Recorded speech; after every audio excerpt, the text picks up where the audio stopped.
మీరందరూ ఛాంపియన్స్. వాస్తవంగా నేను ఏనాడు ఐఐటికి అన్నిటికి నేను వెళ్తానని ఊహించలా. మనకి అది అవుదులే, వేరే యూనివర్సిటీస్కి వెళ్తే బెటర్ అని నేనైతే అనుకున్నా. కానీ ఈరోజు మీరు కష్టపడి బాగా చదివి మీ వెనకాలన్న తల్లిదండ్రులు గర్వంగా నవ్వుతూ సాధించారు. అందుకే మిమ్మల్ని అందరినీ ఈరోజు ఛాంపియన్స్ అని పిలుస్తున్నా.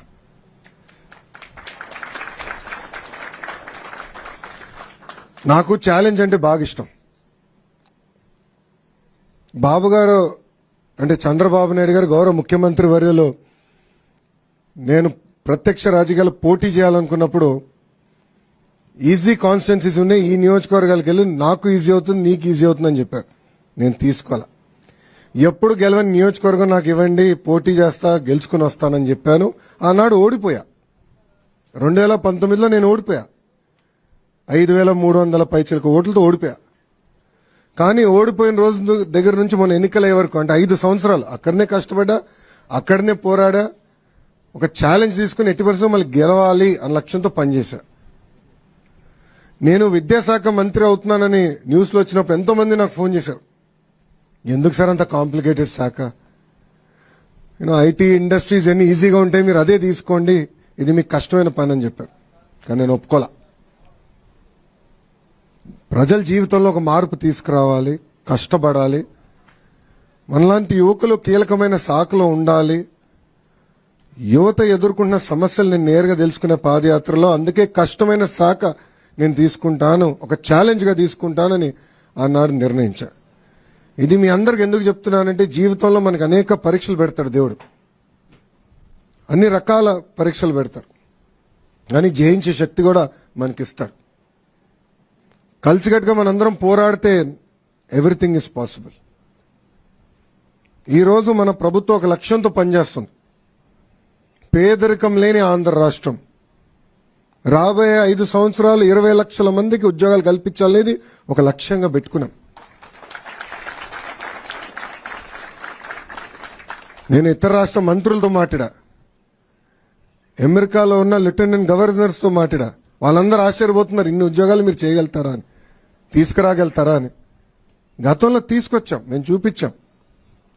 గతంలో 5 సంవత్సరాల్లో దాదాపు 7 లక్షల ఉద్యోగాలు తీసుకొచ్చాం.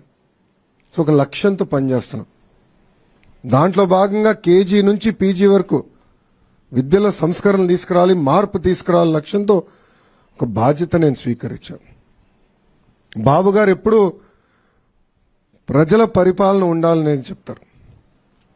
మా అందరికి కూడా మినిస్ట్రీస్ కేటాయించిన తర్వాత మేము అందరం కలిసాం. ప్రజలు ఎదుర్కొన్న సమస్యలు మీరు తెలుసుకోండి, ప్రజల సమస్యలు మీరు పరిష్కరించండి అని చెప్పారు. నా నంబర్ నువ్వు ఎక్కడ సంపాదించావు నాకు తెలియదురా స్వామి. పెట్టాడు, ఆ రోజు బాధ కలిగింది. ఏదో దీనికి సొల్యూషన్ ఉండాలి, ఏం చేయాలని ఆలోచించాం. నాకు మెసేజ్ పెట్టినండి, నేను ఇమ్మీడియట్గా నా ఓఎస్డీ గారు చెప్పా, శశి సార్ని లేపాను, ఎటోగా సొల్యూషన్ ఎతకాలి. అప్పుడు నిధి గారు ఏకంగా జేఈతో డైరెక్ట్గా మాట్లాడి ఏం చేయాలి, పరిష్కారం మార్గం ఏంటని ఎత్తుకాను.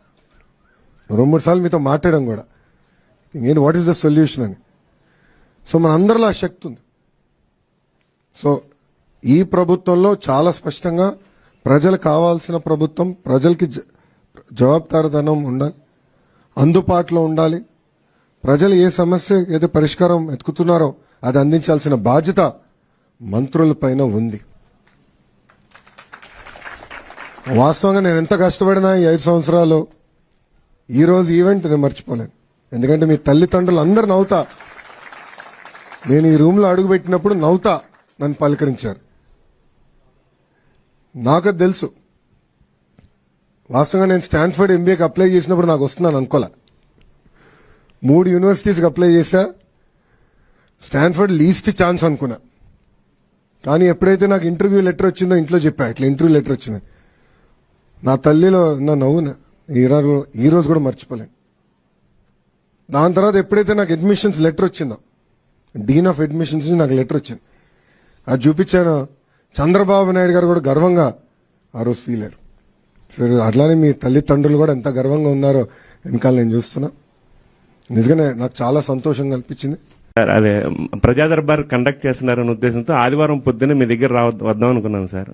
ఆదివారం పొద్దున్నే మంగళగిరిలో కిషోర్ గారని నా బిజినెస్ స్నేహితుడు, ఆయన రవిశంకర్ ఎలక్ట్రికల్స్, వారిని అడగడం జరగగానే వెంబడే మీ ఆఫీస్కి వెళ్ళి ఆ డీటెయిల్స్ కనుక్కున్నారు సార్.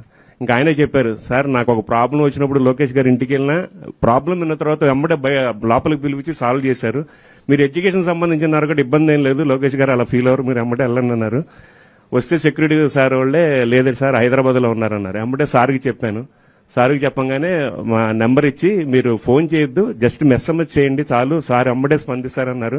మేమైతే ఊహించలేదు sir, with in half an అవర్లో మీ దగ్గర నుంచి కాల్ రావడం, ఆ డీటెయిల్స్ రావడం, వెంబడే నిధి మేడం సార్ కూడా ఈవినింగ్ మమ్మల్ని టచ్లో ఉండి నెక్స్ట్ డే మార్నింగ్ రావడం, అసలుకి అదొక అంటే గూప్స్ బంప్స్ అంటారు కదా, మాకు అలా ఉంది సార్ అసలుకి. ఎందుకంటే విత్ ఇన్ 1 వీక్ లో ఒక సాధ్యం కాని పనిని, అంటే వ్యవస్థ మీద మీరు అంటారు కదా సార్, వ్యవస్థ మీద చంద్రబాబు గారు అన్నట్టు వ్యవస్థ మీద నమ్మకం అనుభవం ఉన్నోళ్ళు ఉంటే మాకు ఏం జరుగుద్దో అనేది మా జీవితంలో తెలుసుకున్నాం సార్. ఆ విషయంలో మా అబ్బాయి గాని మేము గానీ మీకు ఎప్పుడు కృతజ్ఞతలు చెప్పుకుంటానే ఉంటాను సార్. నాకు అనుభవం లేదు, నేను నేర్చుకుంటున్నా. లేదు సార్, వ్యవస్థ మీద అంటే అవగాహన సార్, నేను అనేది అవగాహన. అవగాహన కన్నా చేయాలని తప్పనిలేండి. ఇప్పుడు మీరు ఇందాక చెప్పారు చంద్రబాబు గారు ఇచ్చారని, కానీ వారు నమ్మారు లేదు కానీ మేమందరం నమ్మాం సార్. ఎందుకంటే అందుకనే అమ్మడే మీకు పెట్టాము. ఎందుకంటే ఎడ్యుకేషన్ మినిస్టర్ కరెక్ట్ పర్సన్ వచ్చారు మనకి పిల్లలకి. అంటే మా బాబు కూడా మీ బ్రాడ్కాస్ట్ లో వీడియోస్ చూస్తూ ఉంటాడు సార్. అంటే నేను పేపర్ చదువుతాను, నేను ఎప్పుడు వాడికి ఈనాడు పేపర్లో సక్సెస్ స్టోరీస్ చూసి చూడరా అంటే వాడి నవ్వుతూ పక్కన పడేస్తాడు. వాడి వీడియోలు చూసిన ఏంటో అనుకున్నాను కానీ ఈ వీడియోలన్నీ చూస్తూ ఉంటాడు వాడు. మేమంతా యూట్యూబ్ జనరేషన్ లేండి. అదే sir. Thank you sir. Sir నమస్తే సార్, మా అబ్బాయి శివభారద్వాజ్ నాయుడు, మాది పరవాడ. ఎన్ఐటి సిల్చార్లో మెకానికల్ గా వచ్చింది సీటు. మీకు చాలా చాలా థ్యాంక్ యూ సార్. ఎందుకంటే సీటు పోయిన రోజు మా అబ్బాయి చాలా చాలా ఏడ్చాడు సార్. అమ్మ, దేవుడు మమ్మల్ని ఆల్రెడీ పనిష్ చేశాడు, మళ్ళీ ఇదంతా ఏంటమ్మా, మేము కష్టపడి చదువుకున్నాం కదా, మళ్ళీ ఇప్పుడు కూడా మళ్ళీ మాకు ఈ పనిష్మెంట్ ఏంటమ్మా అని వాళ్ళు పడుకొని అడిగాడు సార్. ఆ రోజు నేను వాడికి ఏ సమాధానం చెప్పలేకపోయాను, ఎందుకంటే మా చేతుల్లో ఏమీ లేదు. ప్రిన్సిపల్ దగ్గరికి వెళ్ళాము, చాలా చాలా తిరిగాము, అందరినీ అడిగాము. ప్రిన్సిపల్ సార్ ఏమో రాజమండ్రి బ్రాంచ్ లో చాలా 10 మంది ఉన్నారమ్మా, ఆ 10 మందిలో వీళ్ళే ఇదే ప్రాబ్లం ఫేస్ చేస్తున్నారు, ఆ 10 మందిని మీరు కాంటాక్ట్ చేయండి, మీకు ఏదైనా ఆధారం దొరుకుతుంది అని అంటే అప్పుడు అక్కడ సార్ నెంబర్ ఇచ్చారు సార్. అక్కడ మాట్లాడితే ఆ సార్ అన్నారు, ఇలా సార్ దాకా వెళ్ళింది విషయం, సార్ ఆల్రెడీ దీని గురించి మాట్లాడుతున్నారు, 2 రోజుల్లో జీవో పాస్ చేస్తారంట, మీరెవరు టెన్షన్ పడకండి అమ్మా, మీకు న్యాయమే జరుగుతుంది అని చెప్పారు సార్. న్యాయమే జరుగుతుంది కానీ అన్యాయం చేయరమ్మా అని చెప్పారు సార్. నిజంగా మీకు పాదాభివందనాలు సార్. మా పిల్లల భవిష్యత్తుకి దేవుడు అన్యాయం చేసినా మీరు న్యాయం చేశారు సార్. నమస్తే సార్. దేవుడు పరీక్ష అమ్మా, దేవుడు పరీక్ష నేను బలంగా నమ్ముతున్నాను.